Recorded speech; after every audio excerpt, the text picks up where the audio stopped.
avec Anaïs Gertin-Lacroix.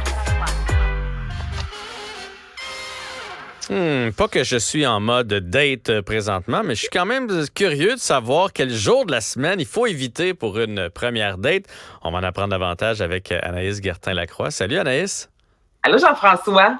Écoute, c'est la question que plusieurs spécialistes se sont posés dans le magazine Le Cosmopolitain et ils ont interrogé de nombreux thérapeutes de couple à savoir justement quelles sont les meilleures journées de la semaine où on devrait organiser un premier encart. Puis est-ce qu'il y a des journées qui sont à bannir? Moi, vite comme ça, là, je te pose la question, toi, est-ce qu'il y a une journée dans la semaine que tu te dis, il me semble que c'est pas une bonne journée pour une date? J'irais un mardi.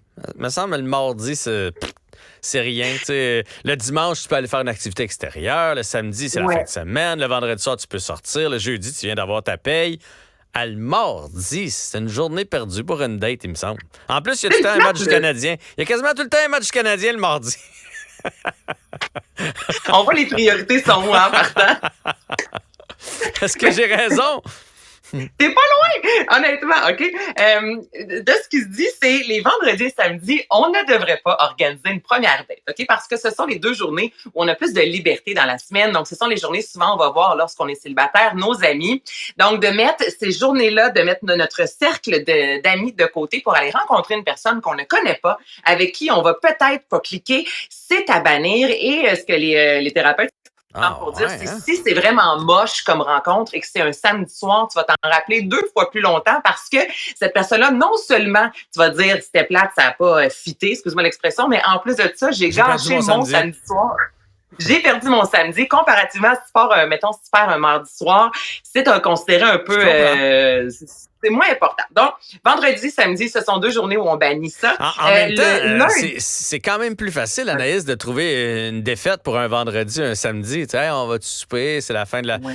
Ça passe mieux. Mais c'est sûr que si tu es d'accord que c'est une première date, c'est une chose, là, mais si c'est juste une invitation subtile, ça me semble que c'est plus facile un vendredi, samedi. Mais enfin, je te laisse poursuivre. Oui, mais je comprends. Si c'est clair, net et précis que c'est une date, là, je pense que c'est plus dangereux la fin de semaine. Mais ce sont, exemple, 2 collègues qui s'entendent bien, puis là, on lance comme ça, 5 à 7 vendredi. Ben, c'est ça. On va toujours au cinéma, prendre une petite bière. C'est plus subtil. Ça, plus la fin de semaine. Il y a le jeudi soir qui est reconnu comme étant une excellente journée. Parce que là, on est un peu plus détendu, on n'est pas en début de semaine. Il y a quand même l'excuse de « je travaille demain ». Disant, si on s'entend bien, mais plus ou moins, on peut dire... Si c'est moche ou des fois juste si c'est bien, mais sans plus, on peut dire, bon, ben écoute, là, en dernier verre, c'est fini, je m'en vais me coucher, je travaille demain.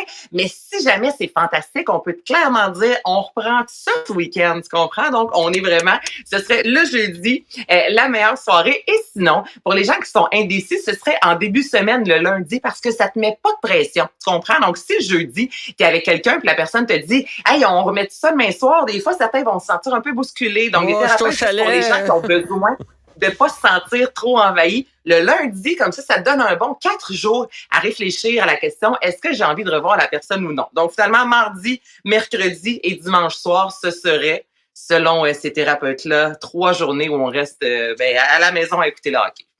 Voilà, c'est réglé. Une bonne série, un bon téléroman. Voilà. On peut s'écrire, on peut tranquillement mettre la table à cette date-là, mais on propose pas la date un mardi, un mercredi ou un dimanche. Non, voilà, non, c'est ça, dit. À bannir. Anaïs, j'en apprends toujours davantage avec toi.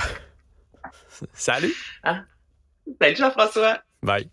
Merci d'avoir été là, tout le monde, pour ce segment de Cube. J'espère que ça vous a plu et on se reparle bientôt.